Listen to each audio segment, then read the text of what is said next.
Hi friends, ಎಲ್ರಿಗೂ ನಮಸ್ಕಾರ. ಇವತ್ತು ಆಫೀಸಲ್ಲಿ ತುಂಬ ಹಶ್ವಾಗ್ತಿತ್ತು ಅಂದ್ಬಿಟ್ಟು ನಾನು ಮುಸ್ಲಿ ಬೌಲ್ ತೊಗೊಂಡಿದ್ದೆ. ಈ ರೀತಿ ಕಪ್ಪಲ್ಲಿ ಕೆಳಗಡೆ ಲೇಯರ್ ಸ್ಟ್ರಾಬೆರೀಸ್ ಇರುತ್ತೆ, ಆಮೇಲೆ ಯೋಗರ್ಟು, ನಂತರ ಒಂದು ಸ್ಮಾಲ್ ಪ್ಲೇಟಲ್ಲಿ ಮುಸ್ಲಿ ವಿತ್ ಡ್ರೈ ಫ್ರೂಟ್ಸ್ ಕೊಟ್ಟಿರ್ತಾರೆ. ಎಲ್ಲನೂ ಮಿಕ್ಸ್ ಮಾಡಿಕೊಂಡು ತಿನ್ನಬೇಕು. ಆಮೇಲೆ ಲಾಸ್ಟ್ ಟೈಮ್ ನಾನು ಆ್ಯನಿವರ್ಸರಿ ವ್ಲಾಗ್ ಹಾಕಿದಾಗ ನಾನು ವಾಚ್ ಬಗ್ಗೆ ವಿಚಾರಿಸಿ ಲಿಂಕ್ ಕೇಳಿದ್ರು. ಸೊ ಈ ವಾಚ್ ಬಂದು ಡ್ಯಾನಿಯಲ್ ವೆಲ್ಲಿಂಗ್ಟನ್ ಸ್ವೀಡಿಷ್ ಬ್ರ್ಯಾಂಡ್ದು. ನಾನು ಟ್ಯಾಗ್ ಮಾಡಿರ್ತೀನಿ, ಸೇಮ್ ಪ್ರಾಡಕ್ಟ್ ಇಲ್ಲ ಅಂದ್ರೂ ಸಿಮಿಲರ್ ವಾಚ್ನ ಟ್ಯಾಗ್ ಮಾಡಿರ್ತೀನಿ. ಇಂಟ್ರೆಸ್ಟ್ ಇರೋರು ಹೋಗಿ ಚೆಕ್ ಮಾಡಿ. ಆಫೀಸಿಂದ ಕನ್ಸಲ್ಟೆಂಟ್ ಕಂಪ್ನಿಯವರು ಫಿಕ್ಕಾಗಿ ಇನ್ವೈಟ್ ಮಾಡಿದರು. ಕ್ರಿಸ್ಮಸ್ ಟೈಮಲ್ಲಿ ಈ ರೀತಿ ಇನ್ವೈಟ್ ಮಾಡ್ತಾರೆ.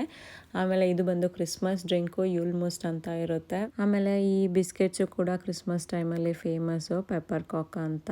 ಅದಾದಮೇಲೆ ಸ್ಯಾಫ್ರನ್ ಬನ್ಸ್ ಇತ್ತು. ಅದನ್ನು ಮುಗಿಸ್ಕೊಂಡು ಅರಿಯಾದ್ನ ಸ್ಕೂಲಿಗೆ ಹೋಗಿ ಅವಳನ್ನ ಪಿಕ್ ಮಾಡಿಕೊಂಡು ನಾವು ಮನೆಗೆ ಬಂದ್ವಿ. ಇವತ್ತು ನಾನು ಮಾಡ್ತಾ ಇದ್ದೀನಿ ಹೆಲ್ದಿ ದೋಸೆ. ಅಂದರೆ ನಾನು 1 ಕಪ್ ಅಕ್ಕಿಗೆ 1 ಕಪ್ ರಾಗಿ, 1 ಕಪ್ ನವಣೆ, 1 ಕಪ್ ಉದ್ದಿನಬೇಳೆ ಹಾಕಿ ಸ್ವಲ್ಪ ಕಡಲೆಬೇಳೆ ಹಾಕಿ ರುಬ್ಕೊಂಡಿರೋವಂತಹ ದೋಸೆ ಹಿಟ್ಟಿದು. ಇದು ಹೆಲ್ದಿ ದೋಸೆ, ಟೇಸ್ಟಿಯಾಗೂ ಇರುತ್ತೆ. ನೀವು ಕೂಡ ಟ್ರೈ ಮಾಡಬಹುದು. ಇದಾಗಿತ್ತು ಇವತ್ತಿನ day. Thank you for watching my videos. Bye.